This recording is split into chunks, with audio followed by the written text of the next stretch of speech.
উত্তর আমেরিকার দেশ মেক্সিকোর সাথে গভীর সম্পর্ক স্থাপন করতে চায় বাংলাদেশ। দেশটিতে নিযুক্ত বাংলাদেশের রাষ্ট্রদূত মুশফিকুল ফজল আনসারি বলেছেন, এজন্য পিপলস টু পিপলস পলিসিতে এগোতে হবে।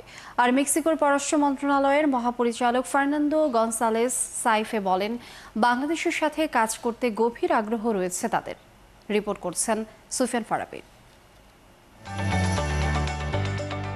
কূটনৈতিক সম্পর্কের 50 বছর অতিক্রম করেছে দক্ষিণ এশিয়ার বাংলাদেশ আর উত্তর আমেরিকার দেশ মেক্সিকো। দেশটির রাজধানী মেক্সিকো সিটিতে বাংলাদেশ দূতাবাসের উদ্যোগে আয়োজিত অনুষ্ঠানে যোগ দেন বিভিন্ন দেশের রাষ্ট্রদূত, মেক্সিকো সরকারের গুরুত্বপূর্ণ ব্যক্তি ও স্থানীয় বাংলাদেশি কমিউনিটির প্রতিনিধিরা। আগামী দিনে মেক্সিকো ও বাংলাদেশ কূটনৈতিক সম্পর্কের উষ্ণ অধ্যায় উপভোগ করবে বলে আশাবাদ ব্যক্ত করেন রাষ্ট্রদূত মুশফিকুল ফজল আনসারি। বাংলাদেশ ও মেক্সিকো দুই দেশ যাদের সংস্কৃতি, রং, সুর আর স্বাদের অফুরন্ত ভাণ্ডার। বাংলার মেলা কিংবা মেক্সিকোর ফিয়েস্তা দুই দেশেরই প্রাণচঞ্চল্যে ভরপুর উৎসব মুখরতা। দুঃখ কষ্ট চিনলেও তারা হার মানে না হাসিতে। আর সংস্কৃতি তাদের কাছে নিছক অলংকার নয়, বরং পরিচয়, আত্মার প্রতীক।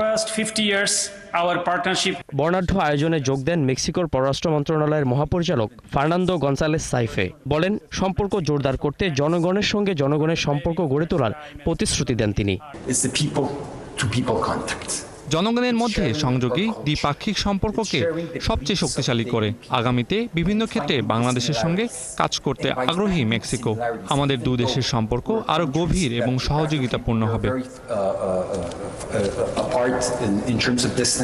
অনুষ্ঠানে ঢাকা থেকে যোগ দেন 21 পদকপ্রাপ্ত ফটোগ্রাফার ও সাংবাদিক শহীদুল আলম।